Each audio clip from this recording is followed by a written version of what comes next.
নমস্কার। এই মুহূর্তের আরও একটি গুরুত্বপূর্ণ খবর পশ্চিম মেদিনীপুর থেকে সেভ ড্রাইভ সেভ লাইফ সম্বন্ধে ছাত্রছাত্রীদের সচেতনতায় পুলিশ সুপার। খড়গপুর পশ্চিম মেদিনীপুর সারা রাজ্য জুড়ে চলছে পথ সচেতনতা সপ্তাহ।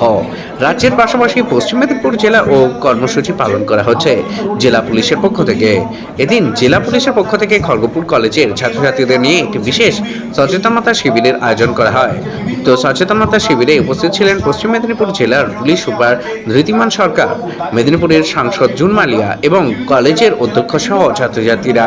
পুলিশ সুপার বলেন, দীর্ঘ 10 বছর ধরে পশ্চিমবঙ্গ সরকারের মুখ্যমন্ত্রীর সেভ ড্রাইভ সেভ লাইফ কর্মসূচি পালন করা হচ্ছে, যার মধ্য দিয়ে মানুষকে সচেতন করা হচ্ছে।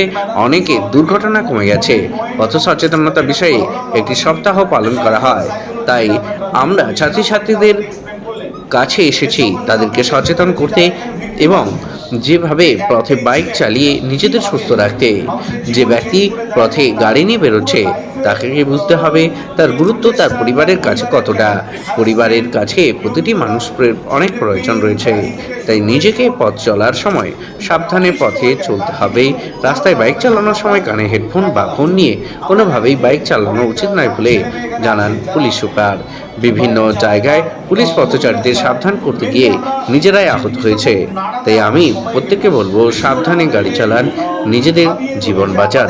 শান্তনু পালের রিপোর্ট, পশ্চিম মেদিনীপুর আপডেট পাঁশকুড়া নিউজের জন্য।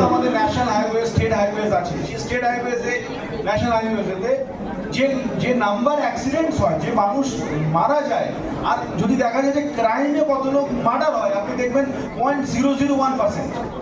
এই দুটো রেশিও যদি দেখেন, আমরা এটা কখনোই ভাবি না। আলটিমেটলি মৃত্যুটা তো মৃত্যুই, সেটা কেউ তাকে ঝামেলা করতে গিয়ে হত্যা করলো কি ট্রাফিক অ্যাক্সিডেন্টে মারা গেল, জীবনে গুরুত্ব তো কমেনি।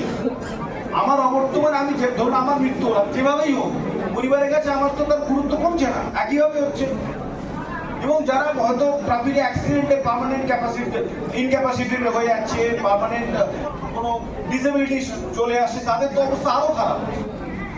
তো আজকের এই মিটিং এর মধ্য দিয়ে এই কলেজের, বিকজ এই কলেজটার লোকেশনটা এমন, আমি বারবার আমার নিজের অভিজ্ঞতা এখান দিয়ে যাতায়াত করে দেখি, খুব জোরে বাইক চালিয়ে যাচ্ছে, এখান দিয়ে লোকাল থানার সামনে দিয়ে আসছে।